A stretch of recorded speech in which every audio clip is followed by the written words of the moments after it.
Why does one leader crash and burn while the other one thrives and succeeds? Even if they follow the exact same strategy, have the same training, have the same level of knowledge, and the same amount of resources. There are thousands of books out there on leadership. And they all tell you the exact same thing. Be passionate, take care of your team, follow through with your word. But not one of them tells you the one thing that determines whether those skills actually work or not. And that is this. The foundation those skills are stacked on is you. And you are your beliefs, your traumas, your experiences, your relationship with your parents, and the memories. Picture your leadership strategy as a beautiful house and you as the foundation that holds it. A house can look beautiful on the inside, be made out of the best of everything, and look solid. But if the foundation it is on is cracked, unstable, and is not fixed, the house cannot be expanded. It cannot withstand any storm, and most of the time collapses in just a matter of time. It's the same way leadership strategy and leadership skills are. No matter how proven the leadership system is, how solid the leadership plan is, if you, the foundation that holds and implements those leadership skills, doesn't start fixing your cracks, become more stable and solid, you will not only hit ceilings with your businesses, with your career, but it is also very likely everything will eventually collapse. It doesn't matter how much money you pour into your leadership training, it won't hold up because it's the foundation that cannot support those things. Now, a house built on a solid foundation, that house can rise taller, it can go bigger, and endure the biggest storms because it's the strength of what it's built on. And if you stay with me until the end of the video, I will tell you exactly how to make yourself that stable foundation so that you can become the leader you aspire to be. Your foundation of who you are and where your actions are coming from is built on the way your parents responded to your emotions, the way you were praised or punished for showing strength, softness, or mistakes. The rules you learned about safety, worth, and love, especially the survival rules you adopted within your family unit. Were you the peacemaker, the fixer, the perfectionist? Were you the overachiever in the family? And by the time you were 7 years old, you already learned what it takes to feel safe. Now this becomes the emotional concrete of your foundation. And everything you do is from this place. If you grew up feeling like you had to earn love, prove your value, or never rock the boat, then as an adult, you will lead in a way that mirrors that. You will lead by overfunctioning, being endlessly available, micromanaging, rescuing, or taking on more than your share. Because your emotional foundation still believes this is what it takes to be safe. And by the way, this is all happening subconsciously. This is not something you are aware of. These are the cracks in the foundation that were formed before the age of 7. When I used to have my businesses, my team used to feel very comfortable messaging me at 1, 2 in the morning, sometimes 4 in the morning. And it was with problems or things that could have waited until the morning. Sometimes those messages would ruin my entire sleep. I wanted to be the leader that was always accessible. I was overfunctioning and always trying to fix problems. And that is why I'm here today teaching you the mistakes that I used to make in hopes to help you. So what happens when your foundation has cracks and you haven't fixed those yet because you just don't know any better? So you build a business, you become a leader. What does that look like now? It looks like you say yes to things that drain you. You micromanage, you overgive, you feel guilty for resting, you avoid conflict because you associate confrontation with abandonment and you think people are going to quit. You pick up other people's slack and you do their jobs. You have a hard time letting go of control and stepping back from working in your business because your nervous system believes if I'm not doing it all, it'll all fall apart. This is all trauma-based leadership. And it's leadership that looks strong on the outside, but underneath, it's being fueled by fear. Fear of rejection, fear of being seen as not enough or not good enough, or being seen as the bad leader, bad, crappy boss. Fear that if you're not everything to everyone, you'll lose your position, your worth, or your value. And it is exhausting. I remember being in that exact place when I ran my businesses. I had all the right systems. I read and followed all the right leadership books. Yet I was still the leader that was getting 1 a.m. texts with the most minor issues. But instead of setting boundaries, I kept losing sleep. Another example is I would keep employees on even after training them 10 different times on the same thing, and they just wouldn't get it. A healthy leader would have parted ways at that point and hired somebody else. But I just couldn't fire people because I couldn't bear to be the bad guy or give up on them. Another example is buying Christmas gifts I couldn't afford in the beginning when I started my business. That came from people pleasing, or taking my team out for expensive outings even when the business wasn't financially healthy, because I thought that's what a good leader does. Give, give, give. So instead of setting boundaries like the 1 a.m. texts, I overfunctioned because deep down, I believed a good leader meant being endlessly available. Being there for your team no matter what, carrying the weight, fixing the mess, absorbing the pressure. I had no energetic separation between myself, the business, and the people in it.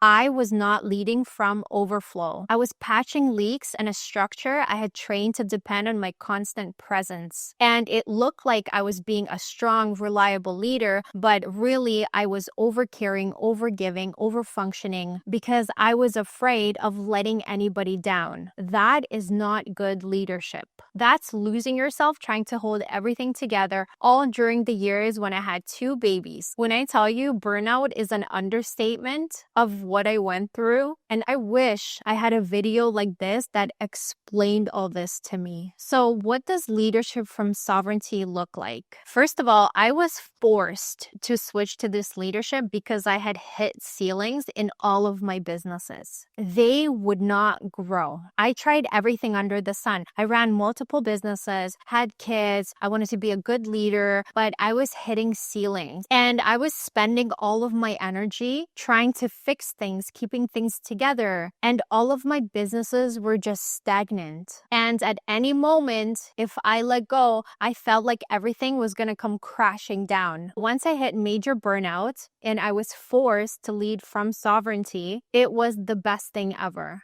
Because it is exactly opposite of chaos, urgency, putting out fires, headaches, survival mode, endless sacrifices. And leadership became everything I ever dreamed it would be. I became a leader from clarity, from calm, from self-trust. The 11 years of struggle and pain it took me to get to this place is 100% worth it. So what does it look like when your foundation is strong? And what does it feel like to lead from a place that's not cracked, open by pressure, fear, or performance? So being a sovereign leader is saying no without feeling guilty after, or over-explaining yourself. And I was finally able to delegate things to my team members without having deep anxiety about it. I was able to let clients, team members, or money walk away if they did not agree with my vision. And that means trusting yourself and having confidence in yourself. It had nothing to do with you. It also looks like being okay with people being disappointed because you no longer abandon yourself to avoid hurting other people's feelings. Choosing peace over people pleasing. Also, being okay with going separate ways with a business partner who's full of excuses and couldn't pull his weight. I was finally leading from overflow and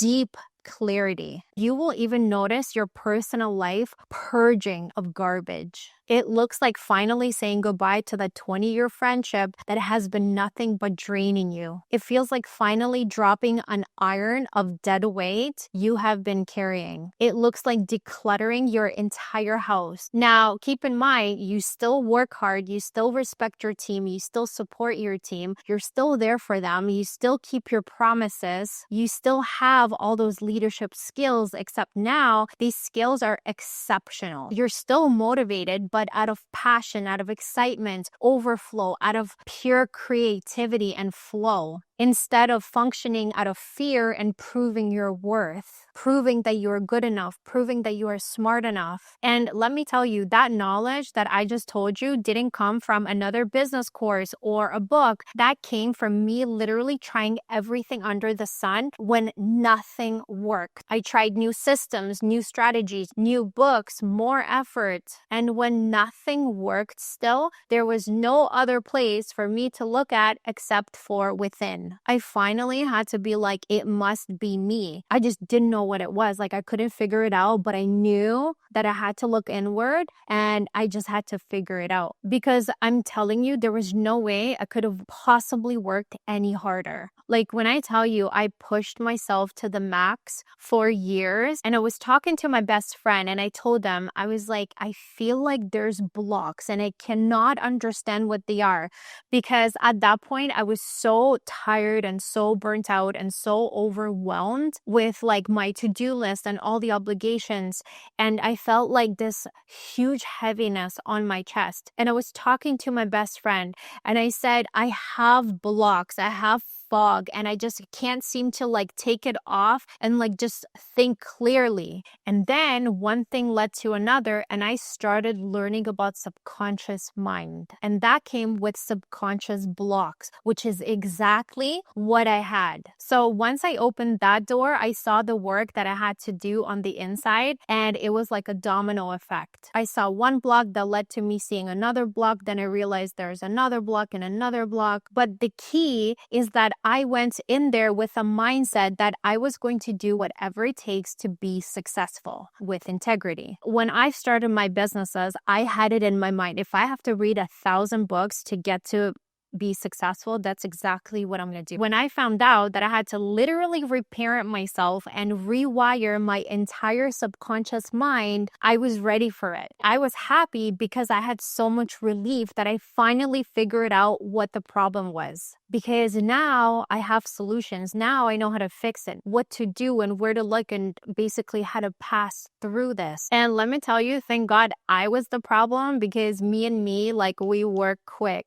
So I had to start doing the real work, which is learning how to calm my nervous system so I can make decisions from clarity instead of panic and chaos. Learning how to separate my self-worth from my output so that I didn't need to work myself into the ground to feel valuable and not feel like a failed leader. And when I started doing internal work, that's when everything shifted for me. At my core, I was leading from a hurt little kid who was just trying to prove herself.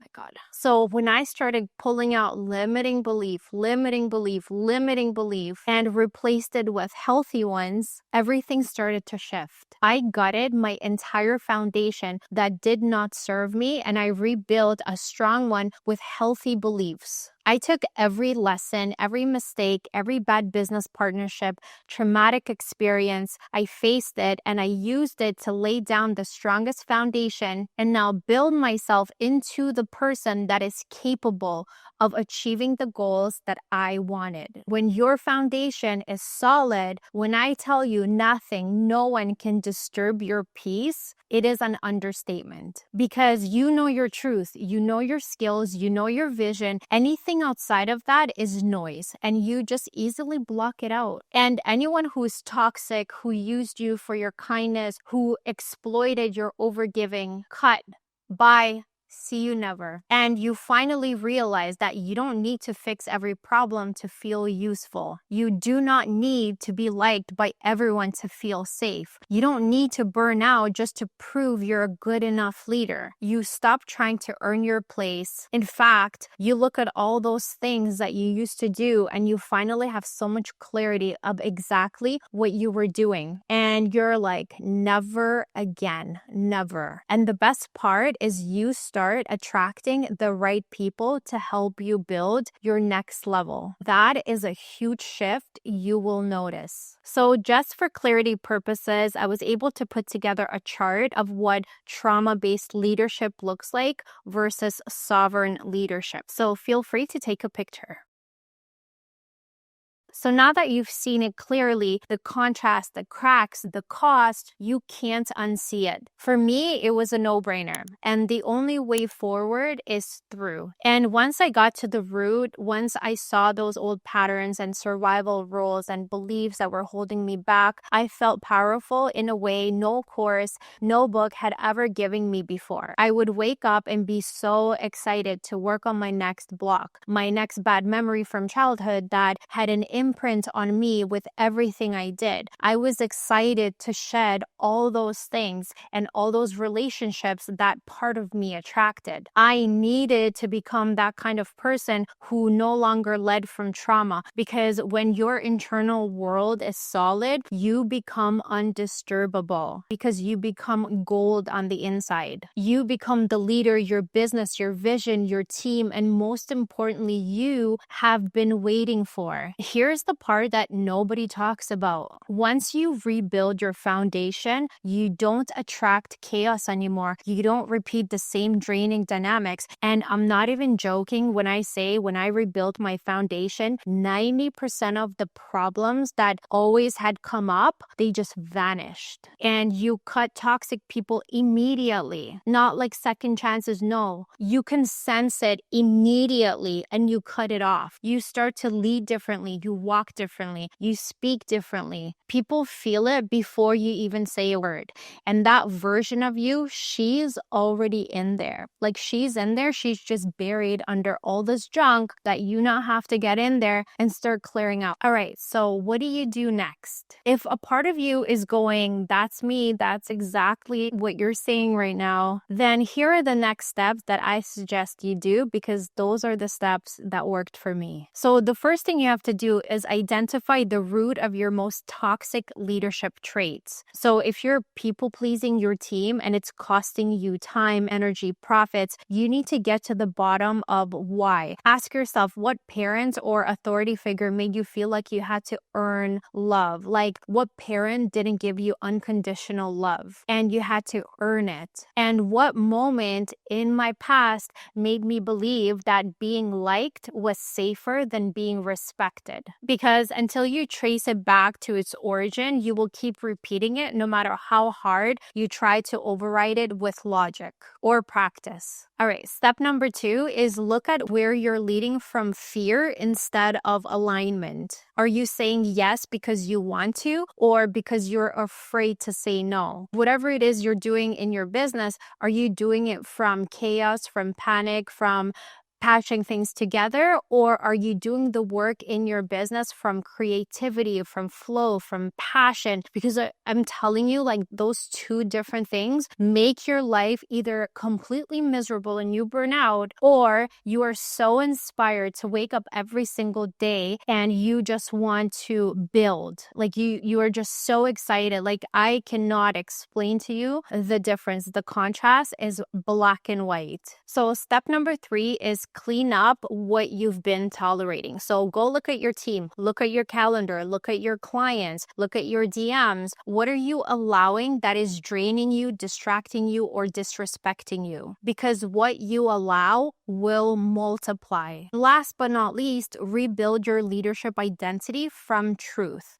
So you've been leading based on survival roles, whether you were the fixer, the peacemaker, the hero, the invincible one in your family. But if you take that role away that you were forced to do, who are you on the inside? Who are you at your core when you don't need to be anything to anybody? And that is the version of you that leads with sovereignty. That's the version of you your next level is waiting for.